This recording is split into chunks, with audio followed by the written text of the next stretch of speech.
Ang maganda po sa video ito, malalaman natin dito para dun sa mga mahal nating kapitan na hindi pa masyadong kabisado yung mediation. Ito pong video ito makakatulong sa inyo dahil i-discuss po natin ang facilitative mediation para po sa inyo to. Magandang araw mga kabarangay, kumusta na po kayo? Muli ako po si Jeffrey at welcome dito sa Katarungang Pambarangay Channel. Kung ikaw po ay punong barangay, ikaw ay member ng Lupon Tagapamayapa, maging kagawad at kahit sinong mamamayan po interested sa Katarungang Pambarangay, para po sa inyo din ang video na ito. Atin pong talakayin sa pagkakataong ito ang tinatawag na facilitative mediation. Ito po ay mahalagang konsepto sa Katarungang Pambarangay. Ito ay isang traditional at pinakakaraniwang uri ng mediation na ginagamit sa barangay. Kung nais nyo po na maging epektibo ang ating pamamagitan at maiwasan ang paglala ng sigalot, kailangan po at mahalaga na maintindihan natin ito ng mabuti. Ano ba ang facilitative mediation? Ang facilitative mediation ay isang uri ng mediation kung saan ang mediator ay tagapagpadaloy lamang ng usapan at hindi siya hukom at hindi rin taga-desisyon sa issue ng mga nag-aaway na partido. Sa ganitong paraan, hindi ipinipilit ng mediator ang solusyon. Hindi siya nagdedesisyon kung sino ang tama o sino ang mali. At hindi rin siya nagbibigay ng opinyon tungkol sa isang kaso. Sa halip, tinutulungan niya ang magkabilang panig na mag-usap, magkaunawaan at makabuo ng sarili nilang kasunduan. Bilang punong barangay, yes po, para ito sa mga punong barangay o lupon chairman. Mahalagang tandaan po natin na ang facilitative mediation, ikaw ay tagapamagitan lamang at hindi hukom. Ikaw ay tagapakinig at hindi tagapagsalita. Ikaw ay tagapaggabay at hindi tagapag-utos.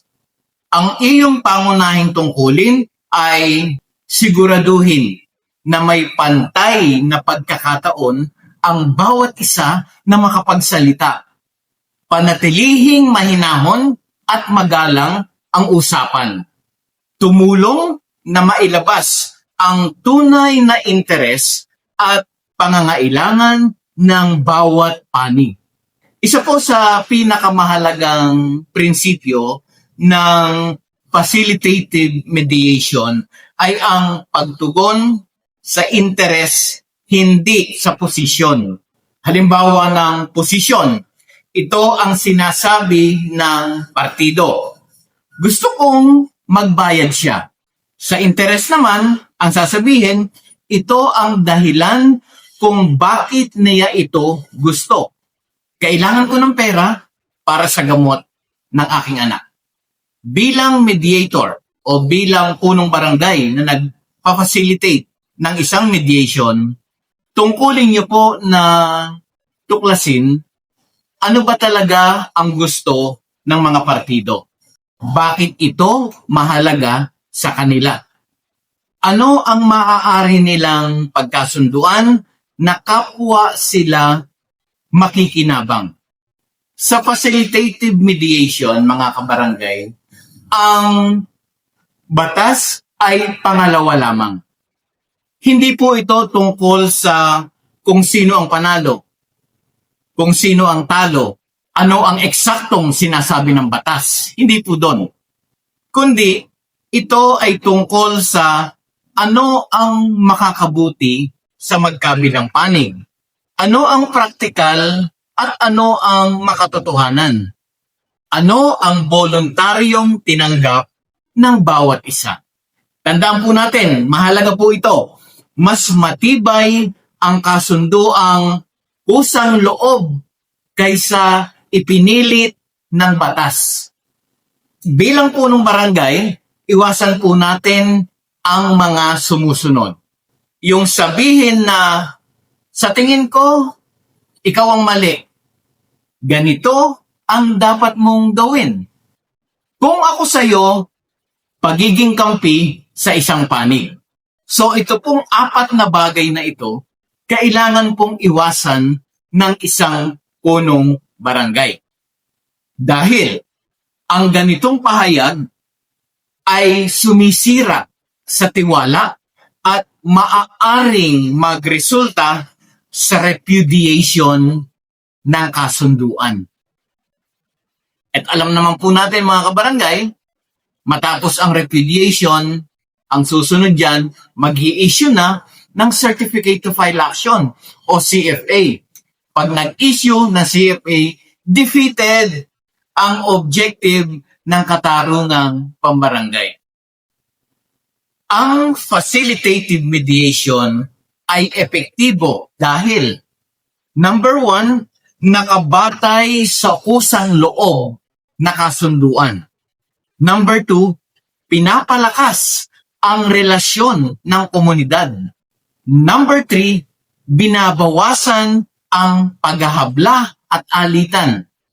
At number 4, lastly, nagbibigay ito ng pangmatagalang solusyon. Ito po ang diwa ng katarungang pambarangay. Makatao, mapayapa, at makabuluhan.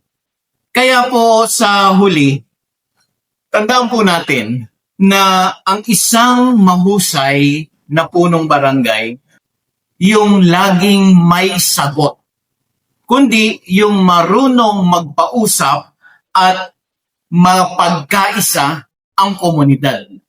Kaya po yan mga punong barangay, mga lupon, kung nakatulong po sa inyo ang video na ito, huwag niyo pong kalimutan na ito po ay i-share sa inyong mga kabarangay. I-like at para dun sa mga hindi pa nakakapag-subscribe dito sa Katarungang Pambarangay Channel, maaari po kayong mag-subscribe dito dahil every week tayo po ay nagpapalabas ng mga videos dito. Maraming salamat po at muli ako po si Jeffrey.